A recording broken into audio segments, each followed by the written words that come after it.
It's nighttime. The lights are off, you're under the blanket, eyes closed. But your mind? Your mind is still on. And what is it doing?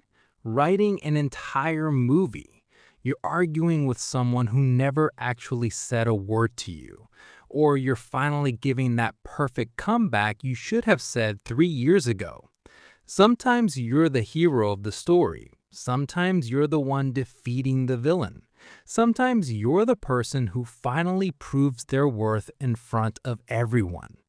If hearing this made you think, wait, that's literally me, you're not alone. This is an incredibly common but poorly understood mental habit, and today we're going to talk about exactly that. Let's first understand what this actually is.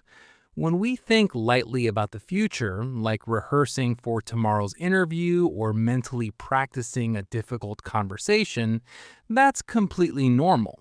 Our brain naturally builds these scenarios to help us prepare for situations ahead. It's a form of mental rehearsal, and it genuinely helps us solve problems and process our emotions. But then there's a stage where this simple thinking turns into an entire world. You have characters, an ongoing storyline, and you spend hours inside it, sometimes at the cost of real life responsibilities, sleep, or relationships. In psychology, this is called maladaptive daydreaming. People with this pattern are usually fully aware that what they're imagining isn't real.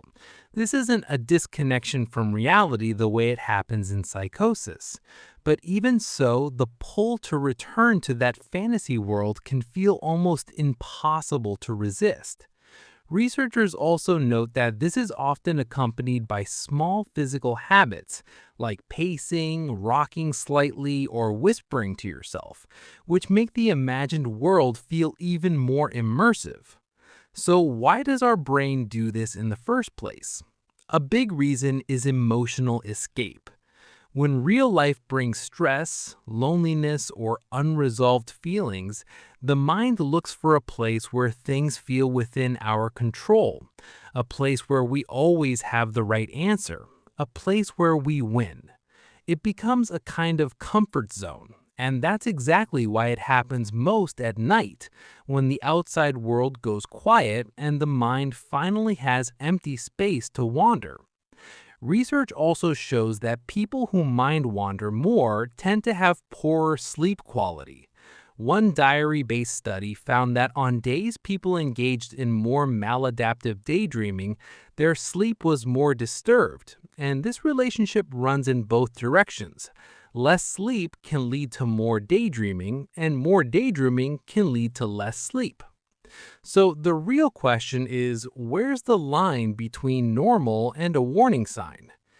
If you occasionally slip into these scenarios and they don't affect your sleep or your routine, there's nothing to worry about. That's simply part of being human. But if you notice that you're spending hours in this world every single day, real responsibilities or deadlines keep getting pushed back, it feels genuinely hard to pull yourself out of the fantasy, or you feel guilt or shame because of this habit, then these are signs that this may no longer be just daydreaming. Some research also suggests that people dealing with high stress or who don't have other ways of processing past trauma or anxiety tend to use this as a coping mechanism.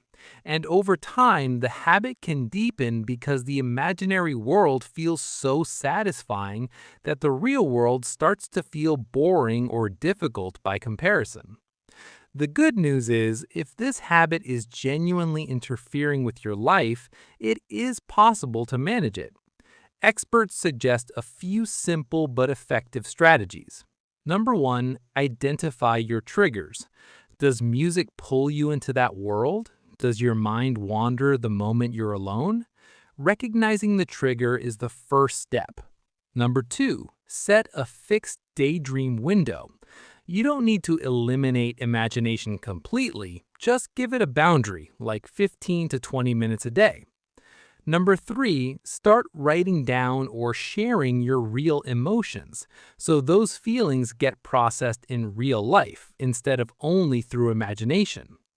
And number 4, if this habit runs deep and feels out of your control, talking to a mental health professional is completely okay. That's not a weakness, it's one of the healthiest ways to understand yourself better. So, next time you're lying in bed about to start your nightly fake movie, pause for a second and ask yourself, why am I thinking about this? Am I avoiding something?